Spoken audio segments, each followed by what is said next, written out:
අයිබෝවන් සුබ සන්ධ්‍යාවක් ප්‍රාර්ථනා කරනවා අද දිනේදී ජපානයේ සිට සහ ශ්‍රී ලංකාවේ සිට සහ ලෝකයේ හැමතැනින්ම අපත් සමගින් සජීවීව සම්බන්ධ වන ඔබ සියලුම දෙනාට ඔබ මේ එක්ව සිටින්නේ ජපානයේ ශ්‍රී ලංකා තානාපති කාර්යාලය මගින් සංවිධානය කරනු ලබන Your Pathway to Japan webinar series මාලාවේ පළවන වැඩසටහනත් සමගින්. ඉතින් අද දිනේදී මේ වැඩසටහන සංවිධානය කිරීමේ අපේ මූලික අරමුණ වෙන්නේ ජපානයට පැමිණීමට උනන්දුවෙන් සිටින ඔබට මේ පිළිබඳව දැනුම සහ අවබෝධය තව තවත් නිවැරදි ආකාරයට වැඩි දියුණු කිරීම, ඒ වගේම නීත්‍යානුකූල ක්‍රමවේදයක් ඔස්සේ කොයි ආකාරයටද ඔබට ජපානයට පැමිණීමේ හැකියාව තිබෙන්නේ කියන මේ කාරණාව ඔබට අවබෝධ කරවීම, ඒ වගේමයි ජපානය තුල පවතින නීත්‍යානුකූල අවස්ථාවන්ට ඔබව යොමු කිරීම. ඉතින් මේ කියන්නා වූ මූලික කරුණු ත්‍රිත්වය පෙරදරි කරගෙනයි අද දවසේදී මේ වැඩසටහන් මාලාව අපි සංවිධානය කරන්නට යෙදුනේ. ඒ වගේම අද දවසේදී පැවැත්වෙන මේ සමස්ත වැඩසටහන් මාලාව පිළිබඳව දල අවබෝධයක් අපි ඔබට ලබා දීමට සූදානම්. ප්‍රථමයෙන්ම අපි ජපානයේ ශ්‍රී ලංකා තානාපති කාර්යාලයේ තානාපතිතුමන්ගේ කතාව ඔබ වෙත ගෙන ඒමට සූදානම්. ඉන් අනතුරුව අපි පළමුවෙන්ම ජපානයට ශිෂ්‍යයෙක් විදිහට කොහොමද පැමිණෙන්නේ කියන ආකාරය පිළිබඳව සාකච්ඡා කරනවා. අදියර 3ක් යටතේ පළමුවෙන්ම ජපන් භාෂා පාසලකට කොහොමද ඔබට ශිෂ්‍යයෙක් විදිහට එන්නට පුළුවන්. ඉන් අනතුරුව භාෂා පාසලකින් අනතුරුව වෘත්තීය පාසලකට ඔබට කොයි ආකාරයටද එන්න පුළුවන්. ඉන් අනතුරුව විශ්වවිද්‍යාලයකට ඔබගේ ප්‍රථම උපාධියට ඔබගේ දෙවන උපාධියට කොයි ආකාරයෙන්ද එන්න පුළුවන් කියන එක අද දිනේදී අපි ඔබට පැහැදිලි කිරීමට සූදානම්.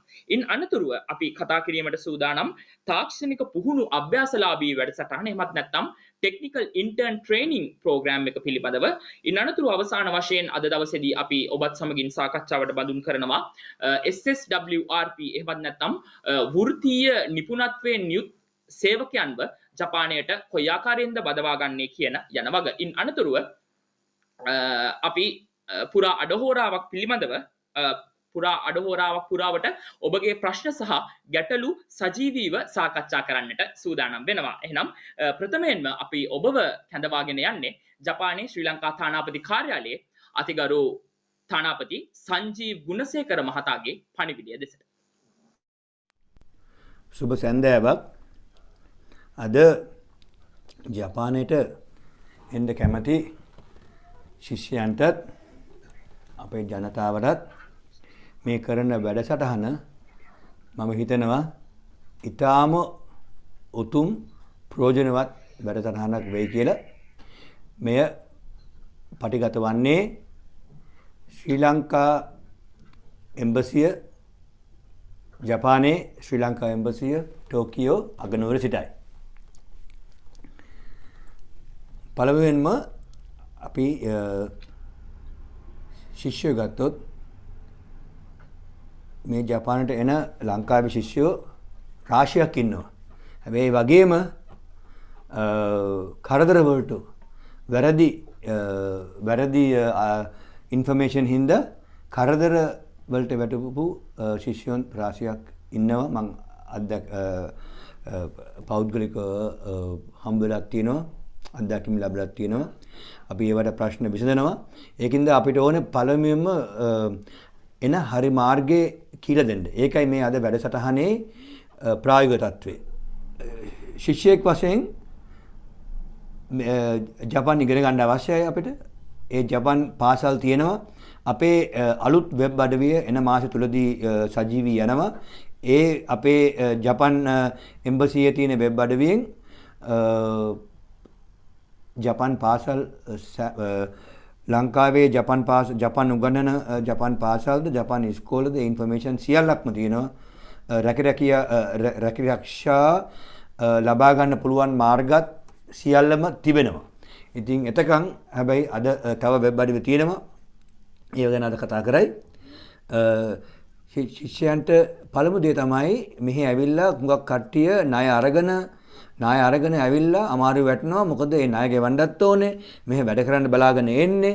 එතකොට ලොකු බලාපොරොත්තු ඇතුව එන්නේ. ඒ බලාපොරොත්තු තිබ්බට මේකයි නීතිය පැය 28කට වඩා මෙහෙ වැඩ කරන්න බෑ. මෙහි නීතිය තදයි. ඊට වඩා වැඩ කළා වුණොත් වීසා එක කැන්සල් කරලා ලංකාවට යවන්න පුළුවන්. ඒක තමයි දඬුවම. ඉතින් එතකොට ලොකු ප්‍රශ්නයක් ණය අරන් ආවේ කට්ටිය. ඒක ණය අරන් පැය 28ක් වැඩ කරලා සාමාන්‍යයෙන් රෙන්ට් එක ගෙවා ගන්නත් අමාරුයි. ඉතින් රෙන්ට් එක ගෙවා ගන්නත් අමාරු නම් පැය 28ක් වැඩ කරලා මෙහි තියෙන ටියුෂන් ගෙවලා ලංකාවේ ණය අරගෙන කට්ටියට සල්ලි ගෙවලා ණය අරගෙන ඇවිල්ලා ඒක ගෙවන්නත් හරිම අමාරුයි. ඒකයි මේ වෙලා තියෙන ලොකුම ප්‍රශ්නේ. කට්ටිය ණය අරගෙන ඇවිල්ලා ඉස්කෝලේ යන්නේ නැතුව ඊට පස්සේ ඉස්කෝලේ කැන්සල් කරනවා. ඉස්කෝලේ කැන්සල් කරාම වීසා කැන්සල් කරනවා. ඉතින් ඒ වගේ ප්‍රශ්න රාශියක් තියෙනවා. අද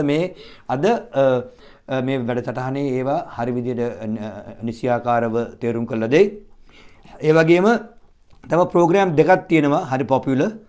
ටෙක්නිකල් ට්‍රේනින් අවුරුදු 23න් පහළ කට්ටියට ටෙක්නිකල් ට්‍රේනින් ප්‍රෝග්‍රෑම් එක. ඒකටත් N4 level එක වගේ ජපන් භාෂාව පුහුණුවක් තියෙන්න ඕනේ. ඒ ජපන් භාෂාව පුහුණු කරලා මෙහි ඔයගලන්ට තියෙන පුහුණුව අනුව මෙහි ඇවිල්ලා අවුරුදු 3ක පමණ කාලයක් වැඩ කරන්න පුළුවන්. ඒ මාර්ගය යන්න ඕනේ. මේ රටේ එකම දෙයක් තමයි නීතියට සෑම දෙනාම ගෞරවය කරනවා. ඉතින් ඒකෙට ඒ හින්දා මේ ටෙක්නිකල් ට්‍රේනින් ප්‍රෝග්‍රෑම් එකට ආවම ඒ නීතියට අනුව අවුරුදු 3ක් වැඩ කරලා ඊට පස්සේ තව අවුරුදු 2ක් වැඩ කරන්න පුළුවන්. එහෙම නැත්නම් ඒ ඉගෙනගෙන ඒ පුහුණුව ලැබුවොත් ඒ ස්කිල් ට්‍රේනින් එකේ එක්සෑම් එකක් අරගෙන තව වෙන මාර්ගයකට යන්න පුළුවන්. හැබැයි ඒ පළවෙනි අවුරුදු 3 මාරු වෙන්න බෑ. මාරු වුණොත් ප්‍රශ්න ඇති වෙනවමයි. ඉතින් ඒක තමයි අද ඒ ඩීටේල්ස් කතා කරයි. ඒ වගේම තව තියෙනවා semi skilled කියලා කැටගරි දෙකක් මේ ගිය ජපානයේ හිටි ෂින්ෂෝ නැබේගේ ප්‍රෝග්‍රෑම් එකක් semi skill workers ලව මෙහාට ගේන්න. ඒකටත් කාරණා දෙකක් තියෙනවා. පංගුවක් වල N5 කියන්නේ ඒ level එක ජපාන් language level එක. නැත්නම් පංගුවක් විෂයවල දැන් caregiving වගේ එකේ N4 ඊට වඩා වැඩියෙන් ජපාන් ඉගෙන ගන්න ඕනේ. නමුත් ජපාන් ඉගෙන ගන්න පුළුවන් ඉස්කෝල දැන් ලංකාවේ රාශියක්ම තියෙනවා. කොළඹ විතරක් නෙමෙයි ගම්බද පළාත්වල නුවර අනුරාධපුර පොළොන්නරුව වැනි පළාත්වලත් ජපාන් උගන්වන ඉස්කෝල තියෙනවා. ඒකින්ද ජපාන් උගන්වන ඉස්කෝලට ගිහිල්ලා ඒ ජපාන් ඉගෙනගෙන ඒ N5 එක්සෑම් එකට වාඩි වෙන්න පුළුවන්. ඒ එක්සෑම් එක කරලා මම හිතන්නේ අවුරුද්දකට දෙපාරක් ඒ එක්සෑම් එක තියන්නේ. ඒ එක්සෑම් එකෙන් ඒ ලෙවල් එක අරගෙන ඊට පස්සේ මේ ස්කිල් පුහුණු තත්ත්වේ කන්ස්ට්‍රක්ෂන් නම් කන්ස්ට්‍රක්ෂන් එහෙම නැත්නම් ඒවියේෂන් තියෙනවා කෙයා ගිවින් තියෙනවා ඒ වගේ 14ක් තියෙනවා ඒ කැටගරිස් 14ක් තියෙනවා ඒකේ එක්සෑම් එකක් ගන්න ඕනේ අපි මෙහි ඉඳන් අපි දැන් වැඩ කරන් යනවා ලංකාවේ ටෙස්ටිං සෙන්ටර් එකක් අරින්න ඒක ජපන් ජුඩිෂරි මිනිස්ට්‍රි එකත් එක්ක අපි කතා කරගෙන යනවා අපි හිතනවා එන අවුරුද්දේ මුල වෙනකොට ලංකාවේ ටෙස්ටිං සෙන්ටර් එකක් අරින්න පුළුවන් වෙයි කියලා. ඒ අතරතුරේදී මේ ලැන්ග්වේජ් ස්කිල් එක ලැබුවාට පස්සේ ඕගලන්ට රටවල් පහක් තියෙනවා ලෝකේ යන්න පුළුවන්. මේ ටෙස්ටිං සෙන්ටර් දැන් තියෙන ඒ රටවල් පහෙන් එකකට ගිහිල්ලා මේ එක්සෑම් එක ගන්න පුළුවන්. හැබැයි එක්සෑම් එක ගන්න පුළුවන්. ඒ අරගෙන ඒක පාස් වුණා නම් ඒ ලකුණු අනුව ඕගලන් semi skilled skilled කියලා එන කැටගරි එකට ඕගලන්ට වීසා එකක් අරගෙන මෙහෙ එන්න පුළුවන්. ඒවට ලංකාවේ ඒජන්සි තියෙනවා. හැබැයි ඒවට සල්ලි ලොකු ගාණක් ගෙවන්න අවශ්‍ය නැහැ. වැඩියම මේ අපි ආපහු අපේ මේ දරුවෝ අපේ මේ ශිෂ්‍යයෝ ලක්ෂ ලොකු ගණන් ගෙවලා එනවා. එහෙම ගෙවන්න අවශ්‍යතාවයක් නැහැ. එහෙම ලොකු ගණක් ගෙවන්න අවශ්‍යතාවයක් නැහැ. ඒකින්ද ඕගලන්ට තනියෙන්ම උනත් මේක කරන්න පුළුවන්. ඕගලන්ට තනියෙන්ම මේ ජපාන් ඉගෙනගෙන ජපාන් එම්බසියට ගිහිල්ලා ඉන්ෆර්මේෂන් ගන්න පුළුවන්. එහෙම නැත්නම් වෙබ් අඩවියෙන් සර්ච් කළා Japanese visa to get Japanese education. visa to get Japanese education කියලා බලලා ඒව ඉගෙනගෙන කොහොමද කියලා ඕන තරම් වෙබ් අඩවි තියෙනවා ඉගෙනගෙන සල්ලි ගෙවන්න නැතුව මෙහෙ එන්න. ඉතින් අද අපි ඇත්තටම මේකේ පරමාර්ථය මේ වැඩසටහනේ පරමාර්ථය සල්ලි නොගෙවා ඕගොල්ලන්ට දැනුමක් ලබා දෙන්න මෙහෙ හරි විදිහට මේ ජපානයේ හරි විදියට කොහොමද අපේ ලාංකික ජනතාවට එන්න පුළුවන් වෙන්නේ කියලා. ඉතින් මම ඒ ගැන සතුටු වෙනවා මේ රොෂාන් ගමේගේ අපේ මිනිස්තර මහත්තයා මේකට උනන්දු වී අද මේ වැඩසටහන තියෙනවද මම ඔබ සමටම සුබ පතනවා. ස්තුතියි. හොඳයි. අපි ප්‍රථමයෙන්ම අද දවසේදී මේ වැඩසටහනේ ශිෂ්‍යයෙක් විදිහට කොහොමද ඔබට ජපානයට එන්න පුළුවන් කියන කාරණාව සාකච්ඡාවට බඳුන් කරන්නටයි සූදානම් වෙන්නේ. අපි මෙම සාකච්ඡාව අදියර 3ක් යටතේ ඔබට ගෙනීමට සූදානම්. ජපාන් භාෂා පාසලකට කොහොමද ඔබ එන්නේ? තාක්ෂණික එහෙම නැත්නම් වෘත්තීය පාසලකට කොහොමද එන්නේ? විශ්වවිද්‍යාලයකට අපි කොහොමද එන්නේ කියලා. අපි මුලින්ම ගෙනියනවා ශිෂ්‍යයෙක් විදිහට ඔබ ජපන් පාසලකට ඇතුළත් වීමේදී කොයි ආකාරයේ අවබෝධයක්ද ඔබ තුල තිබිය යුතු කියන මේ කාරණය පිළිබඳව සාකච්ඡාවට බඳුන් කරන්නට. මේ සඳහා අද දවසේදී සජීවීව අපත් සමගින් සම්බන්ධ වෙනවා ජපානයේ කොකුෂෝ ජපන් භාෂා පාසලේ විදුහල්පතිනිය ටයිකෝ කොබෑෂි මහත්මිය. それでは、これからですね、日本に来るにあたりまして、学生、日本語学校に入学することにあたりまして、必要な知識についてですね、国小日本語学校の校長先生、小林武雄様よりお話をいただきます。小林先生、よろしくお願いいたします。はい。こんにちは。国書日本語学校の小林と申します。皆さんにね、よく知っていただくために画面を共有いたします。කොබෑෂි මහත්මිය අපට ජපන් භාෂාවෙන් මෙම කර්තව්‍ය සිදු කිරීමට සූදානම්. එහි සිංහල පරිවර්තනය මම ඔබට ගෙනීමට සූදානම්. වතශිが通訳させていただきますのでよろしくお願いいたします。よろしくお願いいたします。はい。私たちの学校、国書日本語学校と言います。はい。どんな学生に来てほしいかっていうのは、まず、勉強が好きな学生。それから、一行ずつ、はい。එහෙමත් නැත්නම් ජපන් භාෂා පාසලකට පැමිණීමේදී ජපන් භාෂා පාසල් කොයි මොනයම් ශිෂ්‍යයන්ද බලාපොරොත්තු වෙන්නේ කියන වග අපි ඔබට පැහැදිලි කරනවා. ප්‍රථමයෙන්ම පාඩම් සහ අධ්‍යයන වැඩ කටයුතු පිළිබඳව උනන්දුවක් ඇති ශිෂ්‍යයන්. これで今4つまで全部言っていただきました？はい。一つだけ。一つだけ。はい。次にですね、留学目的がはっきりしている学生。ඒ වගේම තමයි තමන් පිටරට අධ්‍යාපනයකට යන්නේ කුමන හේතුවක් මතද කියන තමන්ගේ අරමුණ නිවැරදි ආකාරයට අවබෝධ කරගත් ශිෂ්‍යයන්. はい。それから、JLPT の N5 以上の日本語レベルを持っている学生。ඒ වගේම විශේෂයෙන්ම ජපන් භාෂා ප්‍රවීණතා විභාගයේ N5 කියන මට්ටම හෝ ඊට වඩා වැඩි මට්ටමක් ඇති ශිෂ්‍යයන්. から日本に来て安心して勉強できるだけの経済力のある学生。ඒ වගේම ජපානයට පැමිණ කිසිදු අපහසුතාවයකින් තොරව අධ්‍යාපනය හැදෑරීම සඳහා ආර්ථික මට්ටමක් ඇති ශිෂ්‍යයන්. はい。では、年齢や、それから、経費指名者についてですね。まず、高校卒業以上の学歴。東高に入学する際には17歳以上であること。ඒ වගේම ජපානයේ භාෂා පාසලකට ඇතුල් වීමේදී ශ්‍රී ලංකාවේ උසස් අධ්‍යාපනය නිම වූ ශිෂ්‍යයෙක් විය යුතුයි අනිවාර්යෙන්ම. ඒ වගේම වයස අවුරුදු 17ට වඩා වැඩි ශිෂ්‍යයෙක් විය යුතුයි. 経費指名者は両親あるいは兄弟がベストです。書類にサインをするだけではなくて、本当に学費や生活費を払ってくださる方であれば、おじさんやおばさんでも大丈夫です。 ඒ වගේමයි ඔබගේ ආර්ථික මට්ටම පිළිබඳව ජපානයේ විශේෂ අවධානයක් යොමු කරනවා. ඔබට ඔබගේ පන්ති ගාස්තු විදුහල් ගාස්තු ගෙවීමට හැකියාව තිබිය යුතුයි. ඔබගේ දෙමව්පියන්ට හෝ ඔබගේ සහෝදර සහෝදරියන්ට එම බරපැන දැරීමට හැකියාව තිබිය යුතුයි. ඒ වගේම ඇත්ත වශයෙන්ම එම මුදල් ගෙවීමට හැකියාව තිබේ නම් ඔබගේ ආච්චි සීයාට හෝ මෙම කර්තව්‍ය සඳහා සහභාගී වෙන්නට පුළුවන්. 注意書フィーですね。1年間で、まず、申請料が2万円。それから、入学金が5万円。1年間の学費が66万円。授業料が66万円。それから、施設費4万円。保険代が1万円。それから、課外授業料が4万円。合計すると82万円1年間でかかります。එමෙන්ම ජපානයට ඔබ ශිෂ්‍යයෙක් විදිහට ජපාන් භාෂා පාසලකට ඇතුළත් වීමේදී කොපමණ මුදලක් වැයවනවාද කියන එක පිළිබඳව අපි ඔබව දැනුවත් කිරීමට සූදානම්. පළවන වසර තුලදී ඔබ අයදුම් පත්‍ර ගාස්තු ගෙවිය යුතුයි ජපන් යෙන් 20000ක්. එමෙන්ම ඇතුළත් වීමේ ගාස්තු ගෙවිය යුතුයි ජපන් යෙන් 50000ක්. ඉන් අනතුරුව ඔබගේ පළමු කාර්තුව සඳහා ඔබ පන්ති ගාස්තුව ගෙවිය යුතුයි ජපන් යෙන් 6,60,000ක්. එමෙන්ම ඔබ පාසලේ සේවා ගාස්තුව විදිහට පළමු කාර්තුවේදී ජපන් යෙන් 40,000ක මුදලක් ගෙවිය යුතුයි.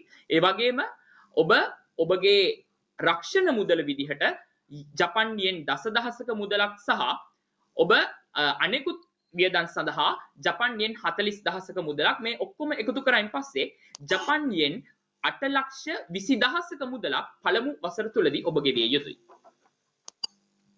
はい、では日本語学校を卒業した後どんな道があるでしょうか。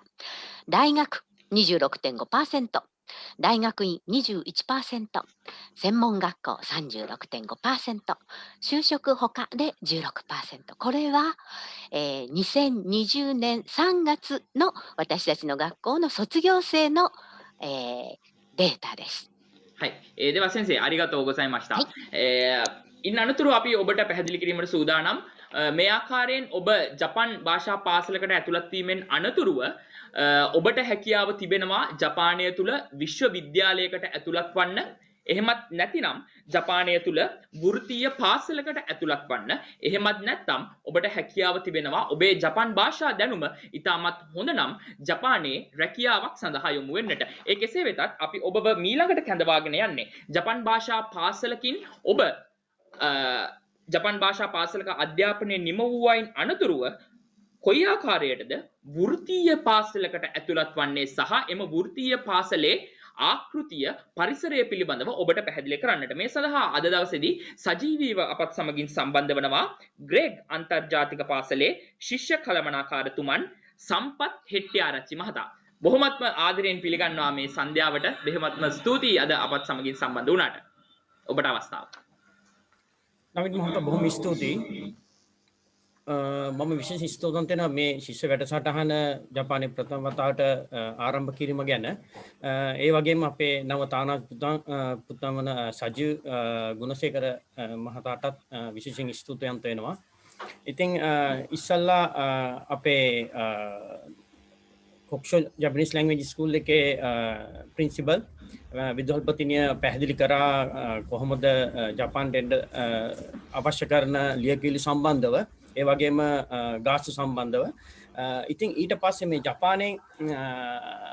ජපාන් ලැන්ග්වේජ් ස්කූල් එක ඉවර වෙලා මොනවාටද ඊළඟට යන ස්ටෙප් එක සෙම්මොන්ගක් ඒ කියන්නේ ටෙක්නිකල් කොලෙජ් එකක් වෙන්න පුළුවන්, යුනිවර්සිටි විශ්වවිද්‍යාලයක් වෙන්න පුළුවන්.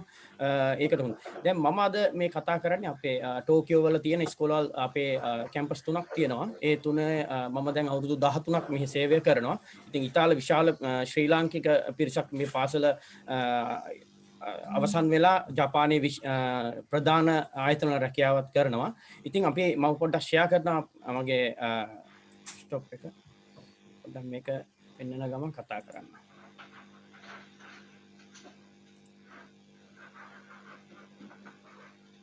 නයින් මහතා මේක පෙනෙනවද ඔබතුමාලාට? ඔව් අපිට පැහැදිලිව පෙනෙනවා. සංක්ෂිප්ත විදිහට විනාඩියක් දෙකක් අරගෙන අපි මේක පැහැදිලි කරමු. හරි. ප්‍රථමයෙන් අර ජපන් පාසල අවසන් වුණාට පස්සේ ජපානයේ කාර්මික විද්‍යාලයකට ඇතුළු වෙද්දී අපි බලන සුදුසුකම් තමයි මෙතන තියෙන්නේ. මම උදාහරණයක් වශයෙන් අපේ පාසලේ විස්තර මම ගත්තා. ඇත්තටම අපේ පාසලේ පාඨමාලාවල් තියෙනවා 5ක්.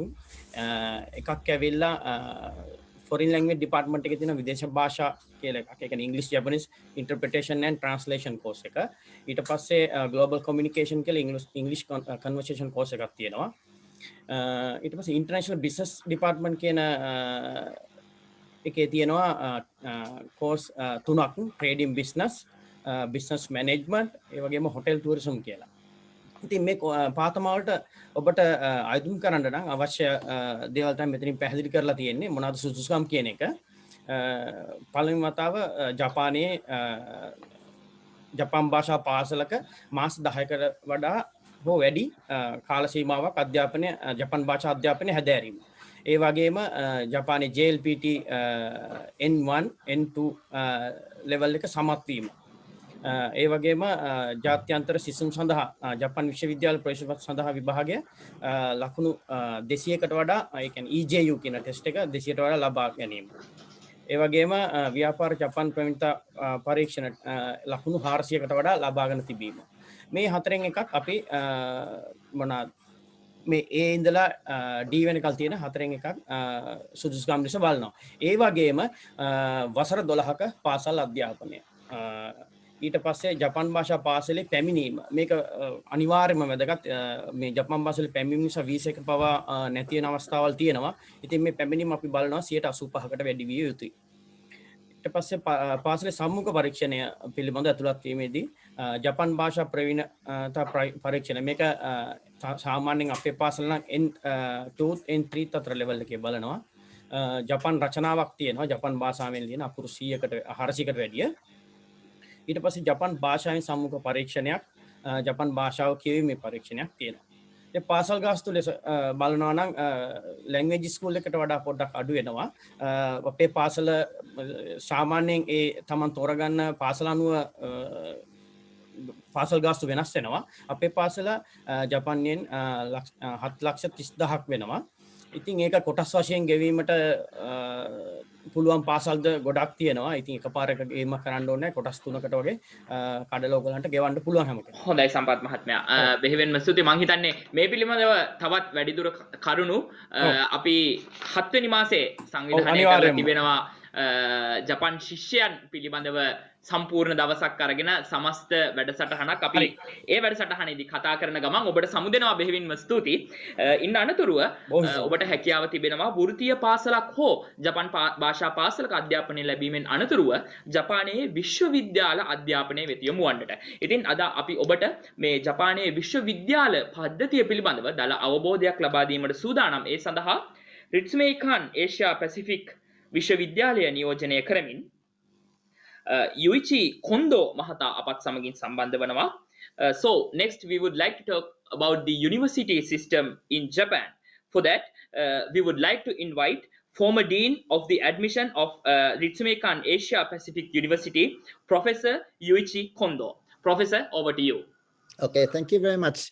It's very nice to meet you. And I'll be explaining my slides. Just give me a second. Right. All right.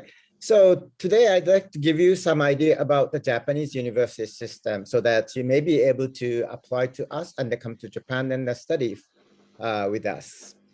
Okay. We have about 780 universities in Japan. Mostly it's private university, and then private university educate the largest number of international students. But when it comes to international students, it's rather like half and half. National university mostly for graduate program, and then undergraduate students for private university. In order to get into a university in Japan for BA and BS for bachelor's program, 12 years of elementary, secondary education completion is required. Whereas for graduate program for masters, completion of BA, BS, or 16 years of standard education would be required. That would include elementary, secondary, and part of higher education. And then of course, there would be a language requirement. From Sri Lanka, there are mainly two ways to come to Japan. One is study at a Japanese language school in Japan, such as Kokusho Japanese language school, for 1 to 2 years, and then achieve good standing in Japanese language so that you can apply to a Japanese university that teach courses in Japanese. Or you can directly apply to Japanese university, and then you receive Japanese language program or training upon arrival. And then the Japanese language training program will be the part of the graduation requirement. And then mostly likely you'll be completing your BA or BS program all in English. That's going to be the two main like flows or stream for you. And then in Japan, there are quite a number of English taught programs, more than you think. Here is a summary of the programs. I may miscounted one or two, but this is real the table you see.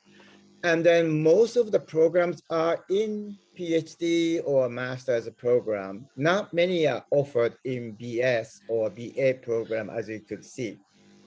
So I'll be giving you the URL for the site you can refer to. So if you have any particular area you want to study, you can go to that site and then see which university offer these programs in English. Of course, if you want to study in Japanese, you can apply any kind of field. But if you would like to study in English, those are the areas you can study.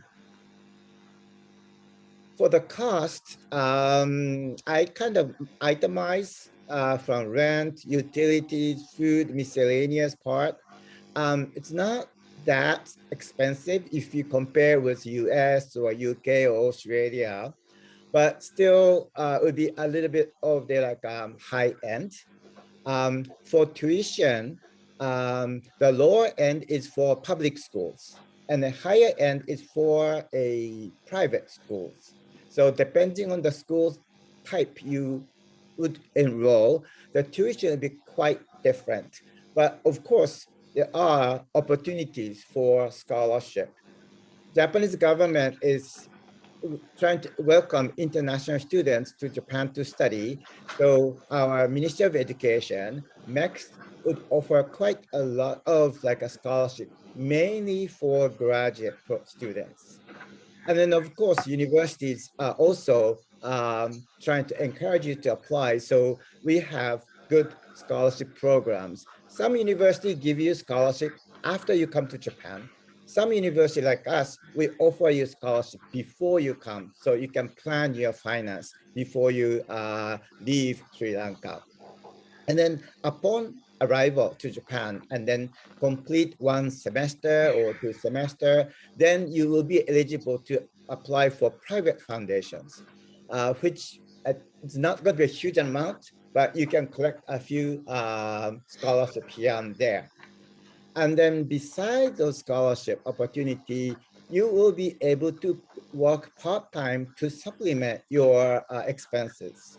So there's a regulation by our Ministry of Justice, like you will be able to work up to 28 hours per week during the semester, and then 40 hours during the summer vacation and the winter vacation. And then roughly you can earn about 1,000 Japanese yen. So when you apply, how you get screened. So let me talk about our case at APU. We are looking at your academic standing of your high school system or university. So if you have like taken A levels, we'll be looking at how many A's you have received in which areas. And of course, we'll refer to EJU if you have taken it. And then we'll be also looking at how much you've been active outside of the classroom, taking all the leadership roles, especially for undergraduate students. And then of course, because in our case, we teach in 2 languages, Japanese or English. So if you are applying for English track, we'll be asking minimum of IELTS 5.5. If you're applying for Japanese track, we'll be looking at JLPT N2, but usually those who pass, they have JLPT N1.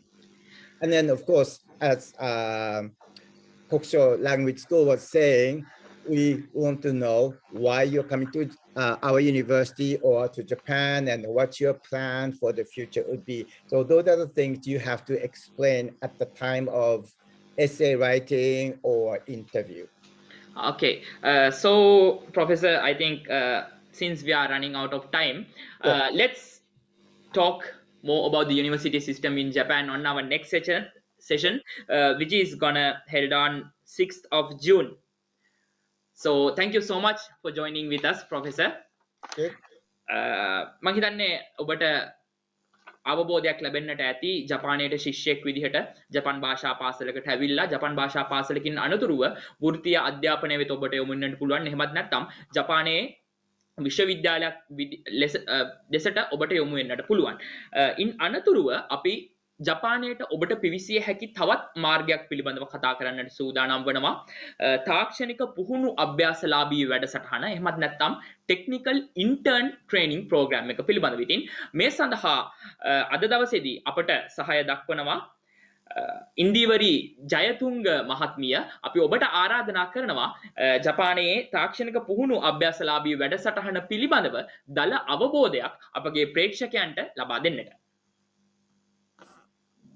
සුබ සන්ධ්‍යාවක් වේවා ඔබ සියලුම දෙනාට.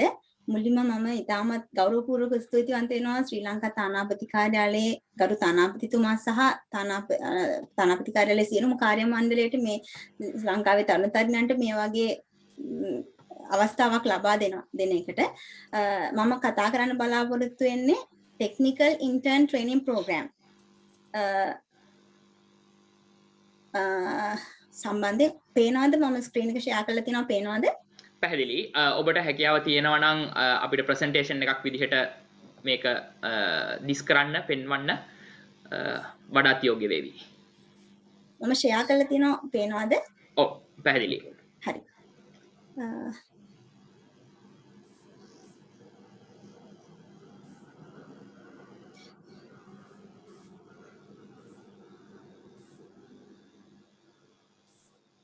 හරි. මම දැන් කතා කරන්න යන්නේ ටෙක්නිකල් ඉන්ටර්න් ට්‍රේනින් ප්‍රෝග්‍රෑම් එක. ඒ කියන්නේ තාක්ෂණික අභ්‍යාසලාභියෙකු විදිහට ලංකාවේ ඉඳලා ජපානයට තරුණ තරුණියන්ට එන්න පුළුවන් කොහොමද කියලා. එතකොට අපි ප්‍රධාන වශයෙන් බලන්න ඕනේ මොකද ජපානයෙන් අපිට මේ විදිහ අවස්ථාවක් ලබා දීලා තියෙන්නේ කියලා. මේ වැඩසටහනේ ප්‍රධානම අරමුණ තමයි ලංකාවේ ඉඳලා තරුණ තරුණියන් ජපානයට ගෙන ඇවිල්ලා ඒ අදාළ රැකියා ශාස්ත්‍රයන් වලට ඒගොල්ලෝ යොමු කරලා ඒ අදාළ කාල සීමාවක් තුළදී ඒගොල්ලෝ ලබා ගන්න තාක්ෂණික සහ වෘත්තීය දැනුම යලිත් ලංකාවට අරගෙන ගිහිල්ලා ලංකාවේ ආර්ථික සංවර්ධනය සඳහා ඒ තාක්ෂණික දැනුම යොදා ගැනීම තමයි මෙහි තියෙන ප්‍රධානම පරමාර්ථය වෙන්නේ. එතකොට මෙහිදී අපි බලමු මුලින්ම අපි ලංකාවේ ඉඳලා ට්‍රේනි කෙනෙක් ජපානයට එන්නේ කොහොමද කියලා. එතකොට මුලින්ම කවුරු හරි පුද්ගලයෙක්ට මේ සඳහා සම්බන්ධ වෙන්න ඕන නම් අනිවාර්යෙන් සම්බන්ධ වෙන්න ඕන ලංකාවේ ශ්‍රී ලංකා විදේශ සේවා නියුක්ති කාර්යාංශයේ ඒජන්සි එකක් හෝ ඒ යටතේ ලියාපදිංචි වෙච්ච ආයතනයක් හරහා පමණයි ඔබට ජපානයට අභ්‍යාසලාභී පුහුණු අභ්‍යාසලාභී විදිහට එන්න පුළුවන්. ඒ විදිහට ඒ යටතේ සුදුසුකම් ලැබුව අභ්‍යාසලාභියෙක් ජපානයට එන්න ඕන. ජපානයේ තියෙනවා OTIT ආයතනය. ඒ කියන්නේ පුහුණු අභ්‍යාසලාභීන් සඳහා වන සංවිධානය යටතේ ලියාපදිංචි වුණු accepting company එකක යටතේ තමයි ඔබට ජපානයට එන්න පුළුවන්. ඒ පැමිණාට පස්සේ ඒ අදාළ ආයතනය වලින් ඔබට ඔබ සඳහා සුදුසු වන රැකියා ක්ෂේත්‍ර සඳහා ඒ ආයතනයෙන් ඔබ යොමු කරනවා. ඊට පස්සේ අපි බලමු කොහොමද මොනවද මේ ලංකාවේ ඉඳලා එනකොට තියෙන ප්‍රධානම සුදුසුකම් මොනවද කියලා. අනිවාර්යෙන් ඔබ අවුරුදු 18ට වඩා වැඩි වෙන්න ඕන. ඒ වගේම ඔබට තියෙන්න ඕන උනන්දුවක් මේ ලබා ගන්න තාක්ෂණික සහ වෘත්තීය දැනුම ලංකාවට ආයමත් අරගෙන ගිහිල්ලා ලංකාවේ ආර්ථික සංවර්ධනයට පිටුවහලක් කරනවා කියන ඒ උනන්දුව තියෙන්න ඕන. ඒ වගේම ලංකාවේදී ලබා ගන්න බැරි වුණු දැනුම ජපානයේදී ඔබට ලබා ගන්න ඕනි කියන උනන්දුව තියෙන්න ඕනි. ඊට පස්සේ අනිවාර්යෙන් ඔබ මානසික සහ යහපත් මානසික ශාරීරික සෞඛ්‍යකින් තියෙන්න ඕනේ. ඒ වගේම අනිවාර්යෙන් අපි ජපානයට එනවා නම් අවම වශයෙන් ජපනීස් ලැන්ග්වේජ් එක ජපන් භාෂාව N5 JLPT exam N5 pass වෙලා තියෙන්න ඕනේ. ඊට පස්සේ මෙන්න මේක තමයි ප්‍රොසීඩියර් එක. ටෙක්නිකල් ට්‍රේනි කෙනෙක් ලංකාවේ ඉඳලා ජපානට ආවට පස්සේ මෙන්න මේ විදිහට තමයි යන්නේ. මේක බොහොම සංකීර්ණව පෙන්වන්නට මම ඉතාමත් සරලව කියන්නම්.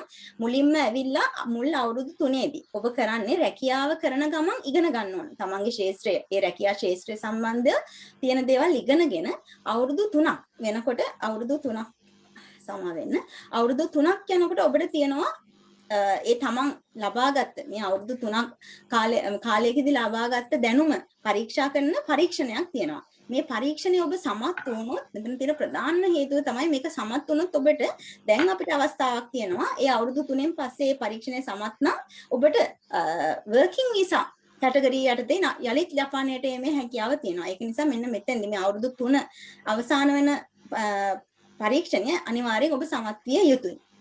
ඊට පස්සේ ඔබට පැහැදිලිවම සඳහන් කරන්න ඕනේ මේක working visa category එකක්. working permit එකක් නෙවෙයි ඔබට ලැබෙන. මේක training එකක්. ඒ කියන්නේ ඔබ අනිවාර්යෙන් වැඩ කරන ගමන් ඒ ට්‍රේනි කෙනෙක් විදිහට ජපානයට ඇවිල්ලා ඒ කම්පැනි වල ඒ සමාගම් වල වැඩ කරන ගමන් අනිවාර්යෙන්ම ඔබ ඉගෙන ගත යුතුයි. සහ ඒ අද අවශ්‍ය සුපර්වයිසිං ඕගනයිසේෂන් වල නීති රීති පද්ධතියට යටත් වෙලා ඒගොල්ලන්ගේ නීති රීති වලට අනුව වැඩ කළොත් ඒ අවුරුදු 3ේදී ඔබ ලබාගත් දැනුමෙන් පස්සේ ඔබට තියෙන මේ පරීක්ෂණය සමත් වුණොත් අනිවාර්යෙන් ඔබට ඊට පස්සේ වර්කින් වීසා එකක් ලබා ගන්න ස්පෙෂල් ස්කිල් වීසා කැටගරි එක යටතේ ඔබට යලිත් ජපානයට එන්න හැකියාවක් තියෙනවා වර්කින් වීසා එකක් ලබා ගන්න. එහෙම නැත්නම් ආයෙත් ඔබට පුළුවන් මේ අවුරුදු 3න් පස්සේ ඔබට අවශ්‍ය නම් මේ පුහුණුව යලිත් අවුරුදු 5කට දීර්ඝ කරගන්න, තව අවුරුදු 2කට දීර්ඝ කරගන්න. ඔබට එක සැරයක් ලංකාවට ගිහිල්ලා ආයෙමත් ඇවිල්ලා තව අවුරුදු 2ක් මේ පුහුණුවම කරන්න පුළුවන්. ඊට පස්සේ ඒ පුහුණුව අවසන් කළාට පස්සේ ඔබට ආයෙමත් පුළුවන් වර්කින් වීසා එකක් ලබා ගන්න. හොඳයි. මම හිතන්නේ ඊට පස්සේ කොහොමද මේක වෙන්නේ කියන එක ලබන මාසේ 15 වෙනිදා මැයි 15 වෙනිදා අපි දිනක් පුරාවට එක් වැඩසටහනක් ඔබට සංවිධානය කරනවා. ජපානයේ මේ තාක්ෂණික අභ්‍යාසලාභී පුහුණු වැඩසටහන කොහොමද දියත් වෙන්නේ කියන එක ගැන කතා කරන්න මොන ආයතන හරහාද ඔබට එන්න පුළුවන්, ඇවිල්ලා කොහොමද ජපානය තුල ඔබගේ අනාගතය තීරණය කරන්න පුළුවන් කියලා එදිනට අපි නැවතත් ඉන්දිවරී ජයතුංග මහත්මියව සජීවීව අපත් සමගින් සම්බන්ධ කරගන්නවා ඒ වැඩසටහන ගැන කතා කරන්නට. අද දවසේදී අපි ඔබට සමු දෙනවා. බෙහෙවින්ම ස්තුතියි. බොහොමත් ස්තුතියි. හොඳයි, ඉන් අනතුරුව අපි ඔබව රැගෙන යනවා අද දවසේදී අපේ වැඩසටහනේ මීළඟ අංගයට තාක්ෂණික සීමාවාසිකයෙක් විදිහට ඔබට එන්නට බැරි නම් ඔබට තවත් එක් අවස්ථාවක් තිබෙනවා ජපානය තුල ඔබගේ අනාගතය සාක්ෂාත් කරගන්නට. SSWRP එහෙමත් නැත්නම් මෑත කාලයේදී හැමතැනින්ම ඇහෙන පූර්ණ අභ්‍යාසලාභී එහෙමත් නැත්නම් විශේෂ නිපුණතා සහිත සේවකයෙක් විදිහට ඔබ කොහොමද ජපානයට එන්නේ කියන මේ කාරණාව ගැන අද දිනේදී සාකච්ඡා කරන්නට අපත් සමගින් එකතු වෙනවා මේ වැඩසටහන ශ්‍රී ලංකාවට ගෙන යාමේදී පුරෝගාමී වූ චරිතය ජපානයේ ශ්‍රී ලංකා තානාපති කාර්යාලය වෙනුවෙන් කන්සියුලර් අමාත්‍ය රොෂාන් ගමගේ මහතා. අයබෝවන් කියලා මේ සන්ධ්‍යාවට ඔබතුමාව පිළිගන්න අතරේ අපි ඔබතුමාට අවස්ථාව දෙනවා මේ SSWRP වැඩසටහන පිළිබඳව අපිට අවබෝධයක් ලබා දෙන්න. නවීන් බොහොමත්ම ස්තුතියි. අතට මේ වැඩසටහන අපි හඳුනනවා සිංහලෙන් කියනවා නිපුණතා සහිත ශ්‍රමික වැඩසටහන කියලා. මේක 2019 අප්‍රේල් මාසේ පළවෙනිදා තමයි මේ වැඩසටහන පටන් ගන්නෙ. ශ්‍රී ලංකාව මේ වැඩසටහනට ඇතුළත් වෙන්නේ නීත්‍යානුකූලව 2019 ජූනි මාසේ 19 වෙනිදා.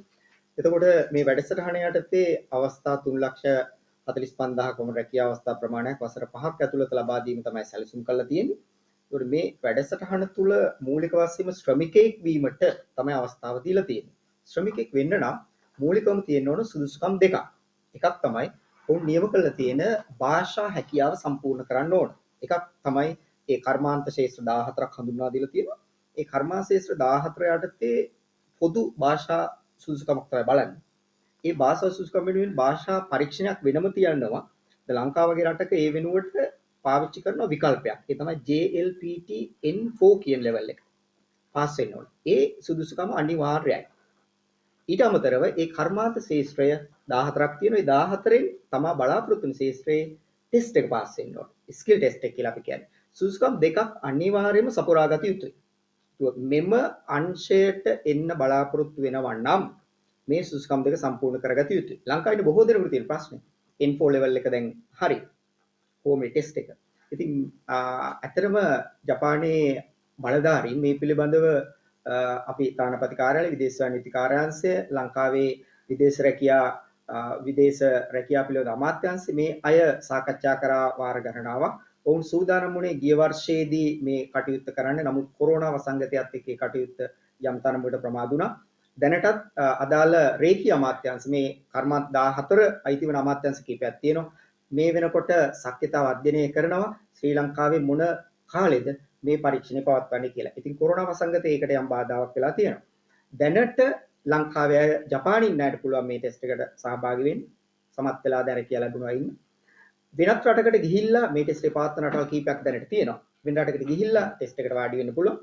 පාස් වුණොත් ඒත් එන්න පුළුවන්. ඉදිරි කාලේ බොහෝ විට මේ වර්ෂය අග හෝ ලබන වර්ෂයේ මුල වෙද්දී ශ්‍රී ලංකාවේ මේ ටෙස්ට් එක පවත්වයි. එතකොට ඔබට පුළුවන් ස්කිල් එකට අදාළ ඒ කර්මාන්ත ශේෂ්ත්‍ර 14ට අදාළ සුදුසුකම් සම්පූර්ණ කරගන්න. ඒත් එක්කම ඔබ භාෂා හැකියාව සම්පූර්ණ කරගෙන තියෙනවා නම් ඔබට රැකියාවක් මුදල් ගෙවීමකින් තොරව මේක ඉතා පැහැදිලිව කියලා තියෙනවා. අදාළ රැකියාව ඔබට මෙහින් කිසියම් මේ සුසුකම් සම්පූර්ණ කරගෙන ඉන්නවා නම් ජපානයෙන් ඔබට රැකියාව අවස්ථා ලැබෙනවා නම් ඔය ආයතනයක් කරා ලබා දෙන්න එකතු වෙනවා නම් ඔබට අමතර වියදමකින් තොරව මේ සඳහා අවස්ථාව ලබා ගන්න පුළුවන්. ඔබට අවශ්‍ය වෙන්නේ සුසුකම් ටික සම්පූර්ණ කරගන්න. එහෙම නැතු කෙටි මාර්ග නැහැ. මේ සුසුකම සම්පූර්ණ කරගන්න දැන් රැකියාවක් සඳහා එනවා නම් ඍජුව මේ සුසුකම් තමයි මේ ක්‍රමය යටතේ ලබා ගන්න තියෙන්නේ. එහෙම නැත්නම් විශ්වවිද්‍යාල අධ්‍යාපනය සම්පූර්ණ කරාම අර කියපු භාෂා වෘත්තීය පාසල් අධ්‍යාපනය සම්පූර්ණ කරාම ඒ ඔස්සේ රැකියාව සොයා ගැනීම අවස්ථාවක් තියෙනවා. ඒක ඉස්සරහට තිබුණ දෙයක්. ඒ වගේම තාක්ෂණික අභ්‍යාසලාභීන් මීට පෙර කතා කර ටෙක්නිකල් ඉන්ටර්න් ට්‍රේනිස්ලා විදියට එන අයට ඒ අවස්ථාව අවුරුදු 3ෙන් සම්පූර්ණ කරලා විභාගයේ සමත් වෙන්න පුළුවන්. නැත්නම් අවුරුදු 5 සම්පූර්ණ කරාම විභාගයකින් තොර වෙන්න පුළුවන්. ඒ අවස්ථාව තියෙනවා. ඉතින් ඔය තමයි රැකියා අවස්ථා බලාපොරොත්තු වන අයට අපිට දෙන්න පුළුවන් උපදේශය. අපි විශේෂයෙන් මේ වැඩසටහන වල බලාපොරොත්තු වෙන්නේ නීත්‍යානුකූල ක්‍රමවේදයන් පැහැදිලි කරන්න. ඉතින් නීත්‍යානුකූල ක්‍රමවේදයන් වලින් පිට ගියාම විවිධ ප්‍රශ්න වලට මුහුණ දුන් විශාල ලාංකික පිරිසක් අපිට ඉන්නවා. අධ්‍යාපනයේ ට්‍රැක් එක මාරු කරොත් අධ්‍යාපනයට අවිල වෙන අංශ වලට ගියොත්, වෘත්තීය පුහුණුවට අවිල වෙන අංශ වලට ගියොත්, ඒ වගේම රැකියා ශාස්ත්‍ර කියලා බලාපොරොත්තු වෙන වෙනත් මාර්ගවල ආවොත් ඔවුන්ට විවිධ ප්‍රශ්න වලට මුහුණ දෙන්න වෙනවා. ඒක වළක්වීම තමයි මේ වැඩසටහනේ අද ප්‍රධානම අරමුණ වෙන්නේ. බෙහෙවින්ම ස්තුතියි. මම හිතන්නේ රැකියාවක් සඳහා ජපානයට එන්නේ කොහොමද කියන එක අපි තවත් වැඩසටහනකින් කතා කරනවා. ජූලි මාස 3 වන සෙනසුරාදා තවත් එක් වැඩසටහනක් මේ සඳහා අපි සංවිධානය කරලා තිබෙනවා. ඔබට බෙහෙවින්ම ගෞරවයෙන් ආරාධනා කරනවා එදාටත් අපත් සමග සජීවීව සම්බන්ධ වන්නට. හොඳයි. ඉන් අනතුරුව අපි ඔබව රැගෙන යන්නට සූදානම් වෙනවා ප්‍රශ්න සහ ගැටලු සාකච්ඡා කිරීමේ අපේ මීළඟ පියවර වෙතට. මම හිතන්නේ අපිට ඊටමත් රාශියක් ප්‍රශ්න සහ ගැටලු ලැබී තිබුණා. ඉතින් ඒ වයින් අපි කිහිපයක් තෝරා ගත්තා වැදගත් ප්‍රශ්න අද දවසේදී ඔබත් සමග සජීවීව සාකච්ඡා කරන්න. මම හිතන්නේ අද දිනේදී අපත් සමගින් සජීවීව සම්බන්ධ වෙනවා අපට ප්‍රශ්න සහ ගැටලු ඉදිරිපත් කරපු අපේ ආදරණීය ප්‍රේක්ෂකයන්. අපිට පුළුවන් නම් ඔවුන්ව සජීවීව සම්බන්ධ කරගන්න ප්‍රශ්න සහ ගැටලු ඉදිරිපත් කරපු අපේ ආදරණීය ප්‍රේක්ෂකයන්ව අපි ඔබට අවස්ථාව ලබා දෙන්නට සූදානම් සජීවීව ඔබගේ ප්‍රශ්න අප වෙත යොමු කරන්නට. ප්‍රථමයෙන්ම ඉරෝෂා මහත්මිය සූදානම් නම් අපට ඔබගේ ගැටලුව යොමු කරන්න. සුබ සන්ධ්‍යාවක් වේවා ඉරෝෂා. සුබ සන්ධ්‍යාවක් ඔබ දෙපළට. මම ඇහෙනවද? ඇහෙනවා. ඔබගේ ප්‍රශ්නය කෙටියෙන් අපිට ඉදිරිපත් කරන්න. මම රාජ්‍ය විශ්වවිද්‍යාලයකින් සත්ත්ව පාලන විද්‍යාව පිළිබඳ උපාධිධාරිනියක්. ඒ වගේම මගේ පශ්චාත් උපාධියත් ආහාර විද්‍යාව හා තාක්ෂණයෙන් දැන් මේ වෙනකොට සම්පූර්ණ කරලා තියෙන්නේ. මට කොහොමද ජපානයේ රැකියාවක් හෝ අධ්‍යාපනය සඳහා මම කොයි ආකාරයකටද මම මාර්ගගත වෙන්න ඕනේ කියන එක තමයි දැනගන්න ඕනේ. බෙහෙවින්ම ස්තුතියි. මම හිතන්නේ රැකියා ප්‍රශ්නයට අමාත්‍ය රොෂාන් ගමගේ මහතාගෙන් අපිට පිළිතුරක් බලාපොරොත්තු වෙන්නට පුළුවන්. ඔබ වැනි ඉහළ නිපුණතා සහිත ශ්‍රමිකයන්ට අතීතයේ සිට ජපානයේ රැකියා අවස්ථා තිබුණා. අදටත් තියෙනවා. නමුත් ඒ සඳහා ඔබට රැකියා අවස්ථාවක් ඔබ විසින්ම සොයාගත යුතුයි. ඔබගේ අවශ්‍යතාවයට ගැළපෙන රැකියා තිබෙන ස්ථානයක් කරා ඔබ රැකියා අවස්ථාවක් සොයාගෙන යාර අපි කියන අර ජොබ් ඔෆර් එකක් නැත්නම් ජොබ් ඕඩර් එකක් ඔබට ලැබුණොත් ඔබට පුළුවන් භාෂා සුදුසුකම කෙසේ වෙතත් අදාළ ඔබව බාර ගැනීමට සූදානම් accepting organisation එක work place එක ඔය කම්පැනි එක හෝ අදාළ ආයතනයේ ඔබ බාර ගැනීම සූදානම් ඔබට රැකියාවක් ලබා ගැනීමේ ගැටලුවක් නැහැ. නමුත් ඔබ අර පවතින ක්‍රමවේදයන් ඇතුලේ ඉන්න බලාපොරොත්තු වෙනවා නම් අපි අර කියපු සුදුසුකම් සම්පූර්ණ කරන්න ඕන. නමුත් ඔබ ඉගෙනගෙන තියෙන සුදුසුකම් ඔබ ඉහළ අධ්‍යාපන සුදුසුකම් දිහා බැලුවාම අපිට පේන්නේ ඔබට වෙනත් ඔබ ස්පෙෂලායිස් වෙච්ච ඒ ඒරියාස් වල තමයි රැකියාවක් සොයා ගන්න වෙන්නේ. ඒ සඳහා ඔබට අවශ්‍යයි ඕඩර් එකක් නැත්නම් අදාළ ආයතන වෙතින් රැකියා ඔබ බඳවා ගැනීමට සූදානම් කියන වගකීමක් අවශ්‍ය වෙනවා. එහෙම වුණොත් ඔබට එන්න පුළුවන්. උසස් අධ්‍යාපනයේ සම්බන්ධ ප්‍රශ්නයටත් මම තානාපති කාර්යාලයේ විදියට උත්තරයක් දුන්නොත් මෙවැනි අයට ජපාන් රජයේ වරින් වර ලබා දෙන ශිෂ්‍යත්ව තියෙනවා. ජපාන් තානාපති කාර්යාලය කොළඹ තියෙන සහ සමහර වෙලාවට රජයේ උසස් අධ්‍යාපන ආයතන විසින් ඒ සඳහා ලබා දෙනවා ප්‍රසිද්ධිය. ඒ අර ආයෝජනය කරන්න පුළුවන්. එසේත් නැතිනම් විශ්වවිද්‍යාල ඔබ අධ්‍යාපනය ලැබූ ශාස්ත්‍ර වලට අදාළ විශ්වවිද්‍යාලවල වෙබ්සයිට් වලට ගිහිල්ලා වරින් වර ඒ ශිෂ්‍යත්ව ඔවුන් ප්‍රසිද්ධ කරනවා. ඒවා එකින් එක එන්නේ නැහැ, වෙන වෙනම දෙන්නේ නැහැ. ඒ අවස්ථාවලදී තමයි ඔබට ශිෂ්‍යත්වයක් සොයා ගැනීමට හැකියාව ලැබෙන්නේ. නමුත් මට අදහසක් දෙන්න පුළුවන් ඔබ අධ්‍යාපනයේ හදාරා තිබෙන ශාස්ත්‍ර දිහා බැලුවම උසස් අධ්‍යාපන අවස්ථා ජපානයේ සුලභයි. බෙහෙවින්ම ස්තුතියි. මම හිතන්නේ ඔබගේ ගැටලුවට පිළිතුර බොහොමත්ම පැහැදිලි. අද අපත් සමගින් Zoom හරහා සජීවීව සම්බන්ධ වෙන අපගේ ප්‍රේක්ෂකයන්ට හැකියාව තිබෙනවා raise hand කියන ඔප්ෂන් එක භාවිතා කරලා ඔබගේ ප්‍රශ්න අපිට යොමු කරන්න. මොහොමඩ් නෆීස් මහතා සූදානම් මං හිතන්නේ අප වෙත සජීවීව ප්‍රශ්නයක් යොමු කරන්න. ඔබටයි අවස්ථාව.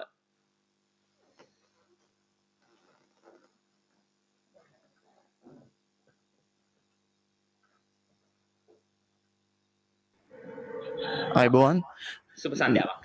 සුබ සන්ධ්‍යාවක්. මේ මම එයාක්‍රාෆ්ට් මේන්ටෙනන්ස් ඉන්ජිනියරින් කරේ මේ ලංකාවේ කොහොමත් ඒවියේෂන් ජොබ්ස් නැහැ කියලා තමයි හරියට බැලුවොත් කියන්න ඕනේ. මේ දැන් අපි පිස්ටන් එන්ජින් ටයිප් කෝස් එක තමයි කරලා තින්නේ. දැන් මේකට අනුව අර කලින් මේ තානාපතිතුමා කතා කරනකොට කිව්වා මේ ඒවියේෂන් අර 14 කැටගරිස් යටතේ ඒවියේෂන් උත් තියෙනවා කියලා. දැන් අපිට එතන ඇතුල් වෙනවා නම් ජොබ් මෙයා කලින් කියපු විදිහට ජොබ් ඔෆර් එකක් through එන්න ඕනේ නැත්නම් අපිට එන්න පුළුවන් වෙන විදියක් ජොබ් ඔෆර් එක අරගෙන විතර දෙන්න පුළුවන් නැත්නම් වෙන විදියක් තියනවද? බෙහෙවින් ස්තුතියි අමාත්‍යතුමනි. ඔව් ඇත්තටම අර මම කලින්ම කතා කරපු ස්පෙસિෆයිඩ් ස්කිල් වර්කර් සිස්ටම් කැටගරිස් 14 එකක් තමයි ඒවියේෂන් ඉන්ඩස්ට්‍රි කියන එක. තවමත් මේ සඳහා වෙන ස්කිල් ටෙස්ට් ආරම්භ වෙලා නැහැ. එතකොට ඔබ භාෂා හැකියාව සූදානම් කර ගන්නවා නම් ලංකාවේ ස්කිල් ටෙස්ට් එක පවත්වන අවස්ථාවක හෝ නැත්නම් වෙනත් රටක ස්කිල් ටෙස්ට් එක පවත්වද්දී ඔබට ඒ සඳහා සහභාගී වෙන්න පුළුවන්. මතක තබා ගත යුතු දේ තමයි ඒ ඒවියේෂන් ඉන්ඩස්ට්‍රි කියන ඉන්ඩස්ට්‍රි එක ඇතුළේ සබ් කැටගරිස් කීපයක් තියෙනවා. එතකොට ඔබ ඒ කැටගරිස් වල ඔබ ස්පෙෂලායිස් වෙන්නේ මොන ෆීල්ඩ් එකද කියන එක අනුව ඔබට පුළුවන් ඒ ටෙස්ට් එකට එන දේවල් හදාරලා ඒ ටෙස්ට් එකට ජපානයේදී හෝ වෙනත් රටක පවත්වද්දී ඒකට සහභාගී වෙන්න නැත්නම් ඉදිරි කාලේ ලංකාවෙත් පවත්වයි දැනට දින නියමයක් නැහැ. බෙහෙවින්ම ස්තුතියි. මම හිතන්නේ ඔබගේ ගැටලුවට පිළිතුර පැහැදිලි. නයෝමි විමලවීර මහත්මිය සූදානම් නම් අපිට ඔබගේ ප්‍රශ්නය යොමු කරන්න අපි ඔබට අවස්ථාව ලබා දෙන්නට සූදානම්. නයෝමි විමලවීර මහත්මිය.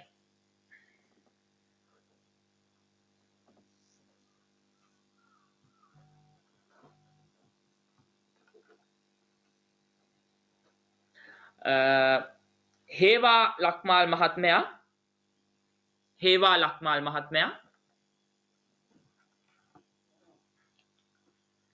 හොඳයි මං හිතන්නේ සජීවීව අපත් සමගින් සම්බන්ධ වන අපගේ ආදරණීය ප්‍රේක්ෂකයන්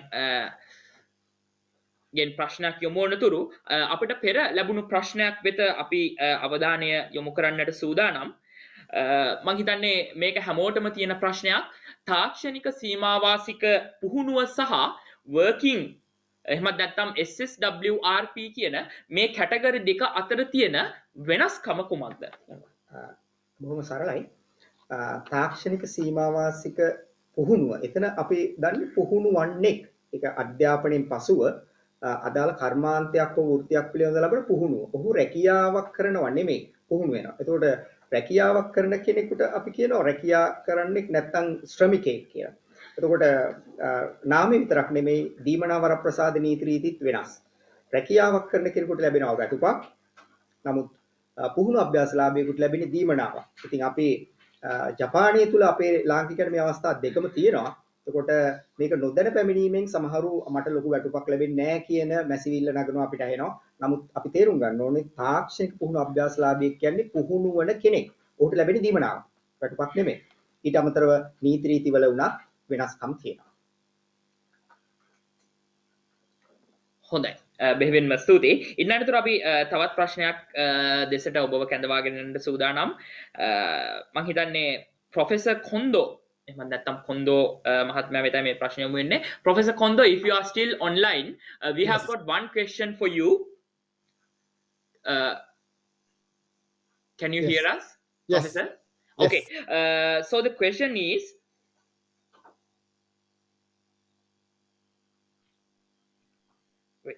can we get scholarships for any master degree courses? I wouldn't say all master's degree. It all depends on the university's budget and then also the program.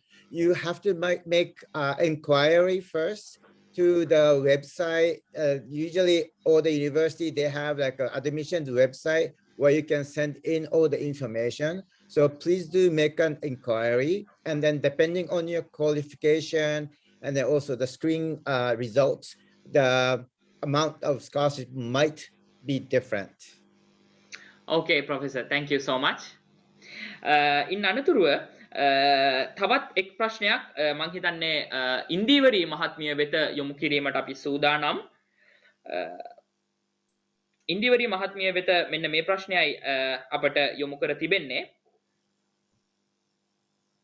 Training visa වලින් ජපානයට ඇවිත් මුදල් ඉතිරි කරගන්නට හැකියාවක් තිබෙනවද? ඒ වගේම ට්‍රේනින් වීසා ඇවිල්ලා ජපානයේ දිගටම ඉන්න පුළුවන්ද? ඔහු මෙතෙන්දිම ප්‍රශ්න දෙකක් තියෙනවානේ. මම මුලින්ම කියන්නම් ට්‍රේනින් වීසා එකකින් ඇවිල්ලා ජපානයේ දිගටම ඉන්න පුළුවන්ද කියන ප්‍රශ්නේ. මම අර මුලින් කිව්ව විදිහට මේ ට්‍රේනින් වීසා එක සාමාන්‍යයෙන් තියෙන්නේ අවුරුදු 3යි. ඒ අවුරුදු 3 කාල සීමාවෙදී අර අවුරුදු 3 අවසානයේදී දෙන පරීක්ෂණය ඔබ නිසියාකාරව සමත් වුණොත් ඔබට ආයෙත් පුළුවන් තවත් අවුරුදු 2කට මේ පුහුණුව දීර්ඝ කරගන්න. ඒ කියන්නේ සම්පූර්ණයෙන් ටෝටලි අවුරුදු 5කට මේ පුහුණුව කරගෙන යන්න ඔබට පුළුවන්. එහෙම නැත්නම් දැන් තවත් අවස්ථාවක් තියෙනවා. මේ අවුරුදු 3න් පස්සේ දෙන ටෙස්ට් එක ඔබ පාස් වුණොත් අර කිව්වා අර කලින් අපේ රොෂාන් සර් කියපු විදිහට SSW වීසා එකට යන්න අවස්ථාවක් තියෙනවා. මේ ටෙස්ට් එක පාස් වුණාට පස්සේ. එහෙම වුණොත් ඔබට තවත් ජපානයේ දිගටම රැඳී ඉන්න තියෙන කාල සීමාව දික් කරගන්න පුළුවන්. හොඳයි. බෙහෙවින්ම ස්තුතියි. අපි තවත් එක් ප්‍රශ්නයක් මුදල් ඉතිරි කරගන්නට පුළුවන්ද? ඔව් මුදල් ඉතිරි කරගන්න පුළුවන්ද කියන ප්‍රශ්නය ඇතුළත ඔව් අනිවාර්යෙන් ඔබට මුදලක් ඉතිරි කරගන්න පුළුවන්. ඔබ අර පරිස්සමින් ජීවත් වුණොත්. මොකද ඔබට ලැබෙන්නේ සාමාන්‍ය මේක අර කිව්වා වගේ මේක වර්කින් වීසා එකක් නෙවෙයි. එතකොට ඔබ වැඩ කරන්න විතර ඔබට දීමනාවක් ලැබෙන්නේ. සාමාන්‍යයෙන් ඔබට ලැබෙන්නේ ජපනීස් යෙන් මාසෙකට ජපනීස් යෙන් ලක්ෂයක් හෝ ලක්ෂ එකහමාරක විතර මුදලක්. එතනදී ඔබට නිවාස කුලිය හැම සියලුම අයින් කරලානේ හම්බෙන්නේ. එතකොට හම්බෙන වැටුපෙන් ඔබගේ එදිනදා ජීවන කටයුතු වලට මුදලක් අයින් කළාට පස්සේ ඇත්තටම ඔබට සාමාන්‍ය මුදලක් ඔබට ඉතුරු කරගැනීමේ හැකියාවක් තියෙනවා. හොඳයි. බෙහෙවින්ම ස්තුතියි. අද අපත් සමගින් සම්බන්ධ වෙන සජීවීව YouTube හරහා සම්බන්ධ වෙන අපගේ ප්‍රේක්ෂක ජනතාවගේ ප්‍රශ්නයක් වෙත අපි ඔබව රැගෙන යාමට සූදානම්. අනුර හේවා ලොකුගේ මහතා අප වෙත ප්‍රශ්නයක් යොමු කොට තිබෙනවා. මේ ප්‍රශ්නය අපි සම්පත් මහත්මයා වෙත යොමු කිරීමට සූදානම් වෙනවා. සම්පත් මහත්මයාණනි ඔබ සූදානම් නම් ප්‍රශ්නය බාර ගන්නට. ස්ටුඩන්ට් වීසා අයදුම් කිරීමට වයස් සීමාවක් තිබේද? වයස් සීමාවක් අපි ඉස්සර නම් ඕක ඇත්තටම අවුරුදු 35 40 කට්ටියත් ජපානයට ආවා. නමුත් දැන් අලුත්ම තත්ත්වය තමයි ගොඩක් බලන දෙයක් තමයි මේ වයස කට්ටිය ආවම ජපාන් භාෂාව ඉගෙනීමට තියෙන අවස්ථාවේ ජපානට එන්න විතර ඒගොල්ලන්ට අවස්ථාවේ තියෙන්නේ. ජපානට ආවට පස්සේ ඉගෙනීම අත්හැරලා යනවා. ඒගොල්ලෝ ජොබ් පස්සේ යනවා. ඒ වගේ දේවල් දෙනවා. ඒ හින්දා ජපාන් පාසල් වලින් දැනට අපි ගෙන්නන පාසල් වලින් කියන්නේ අවුරුදු 18ත් 25ත් අතර සිසුන්ව ඒගොල්ලන්ට හඳුන්වලා දෙන්න කියලා. හොඳයි. බෙහෙවින්ම ස්තුතියි. මම හිතන්නේ අපිට YouTube මාර්ගයෙන් එවපු තවත් එක් ප්‍රශ්නයක් පමණක් අපි ලබා ගැනීමට සූදානම්. අකිල රන්දික මහතායි අපිට ප්‍රශ්නය යොමු කරන්නේ ට්‍රේනින් එන අය කවදා වගේද ජපානයට ගන්නෙ අමාත්‍යතුමනි? ට්‍රේනින් ඔව් අතව ඒ සඳහා නිශ්චිත කාලයක් කියලා නෑ. දැන් පසුගිය මාසෙත් ට්‍රේනින් වැඩසටහන් වලට ඉන්ටර්න් ට්‍රේනිස්ලා ආවා. දැන් කොවිඩ් නිසා යම්කිසි පසුබෑමක් මේ දවස්වල පැමිණෙන අයගේ තියෙනවා. ඉතින් අර අපේ ඉන්දිවරි මහත්මිය ප්‍රකාශ කරපු විදිහට අදාළ සමාගමක් කරහා විදේශ වාණිජ්‍ය කාර්යාලය පැමිණ සමාගමක් කරහා එන්න අවස්ථාවක් තියෙනවා. හැබැයි ඒ සඳහා අපේ ලංකාවේ ට්‍රේනිස්ලාට ඉල්ලුමක් තියෙනවා. ඒ අනුව තමයි ලංකාවෙන් ට්‍රේනිස්ලා එන්නේ. ඒකට බාධා නැහැ. කොවිඩ් නිසා මේ දවස්වල පසුබෑමක් තියෙනවා බඳවා ගැනීම. මොකද රැකියත් අඩු නිසා.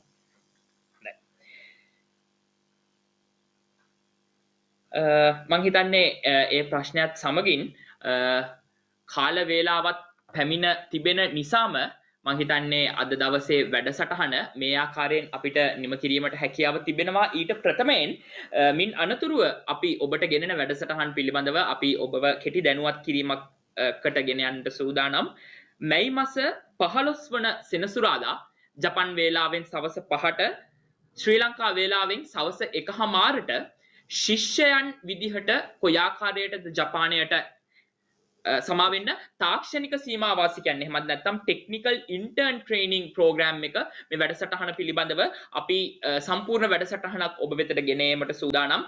එදාට ඔබට හැකියාව තිබෙනවා මේ ට්‍රේනින් එහෙමත් නැත්නම් තාක්ෂණික පුහුණුවට අදාළ ප්‍රශ්න සහ ගැටලු අපත් සමගින් පුරා පැයක් පුරාවට සාකච්ඡා කරන්න. ඉන් අනතුරුව එළඹෙන ජුනි මාස 6 වන සෙනසුරාදා ජපන් වේලාවෙන් සවස 5ට ශ්‍රී ලංකා වේලාවෙන් සවස 1:00ට ශිෂ්‍යයන් විදිහට කොයි ආකාරයටද ජපානයට එන්න පුළුවන් කියන එක ගැන අපි තවත් වැඩසටහනකින් සාකච්ඡා කරනවා. එදිනට ඔබට ජපානයේ ජපන් භාෂා පාසල්, ජපානයේ වෘත්තීය පාසල්, ඒ වගේම ජපානයේ විශ්වවිද්‍යාල, මේ විශ්වවිද්‍යාලවල පවතින ශිෂ්‍යත්ව වැඩසටහන්, එමෙන්ම වැඩිදුර අධ්‍යාපනය සඳහා ජපානය තුළ ඔබට පවතින අවස්ථා පිළිබඳව ඔබව නිසියාකාරයෙන් දැනුවත් කරන්නට තානාපති කාර්යාලය සමගින් අපි සූදානම්. ඉන් අනතුරුව මේ වැඩසටහන් මාලාවේ අවසන් වැඩසටහන විදිහට ජූලි මාස 3 වන සෙනසුරාදා සවස ශ්‍රී ලංකා වේලාවෙන් සවස 1:30ට ජපානයේ වේලාවෙන් සවස 5ට SSWRP එහෙමත් නැත්නම් විශේෂ නිපුණතා සහිත ශ්‍රමිකයන්ගේ වැඩසටහන පිළිබඳව සහ ජපානයේ ශ්‍රමිකයෙක් විදිහට කොයි ආකාරයකටද ඔබට රැකියා අවස්ථා පවතින්නේ කියලා විශ්වවිද්‍යාලයක් අනතුරුව විශ්වවිද්‍යාල අධ්‍යාපනයෙන් අනතුරුව ඒ වගේම ටෙක්නිකල් ඉන්ටර්න් එහෙම නැත්නම් තාක්ෂණික සීමාවාසිකයෙක් විදිහට අවුරුදු 3ක් ඉඳලා ඉන් අනතුරුව ඔබට කොහොමද ජපානයේ ඇතුළත රැකියා අවස්ථා ලබා ගන්න පුළුවන් කියන එක පිළිබඳව තවත් වැඩසටහනක් මගින් අපි ඔබත් සමග එකතු වීමට සූදානමින් සිටිනවා. ඉතින් ප්‍රේක්ෂක ඔබට අපි ගෞරවයෙන් ආරාධනා කරනවා ඉදිරි වැඩසටහන් වලටත් අපත් සමගින් සජීවීව සම්බන්ධ වෙන්නට කියලා. ඉතින් අද දවසේදී අපි ඔබෙන් සමුගෙන යනවා රොෂාන් මහත්මයා. බෙහෙවින්ම ස්තුතියි අද දවසේදී අපිත් එක්ක වැඩට සම්බන්ධ වුණාට. ඒ වගේමයි සජීවීව සම්බන්ධ වුණු අපගේ ආදරණීය හිතවතුන් හැමෝටම ස්තුතිය සහ සුබ දවසක් ප්‍රාර්ථනා කරමින් අපි නැවත හමු වෙමු. ස්තුතියි.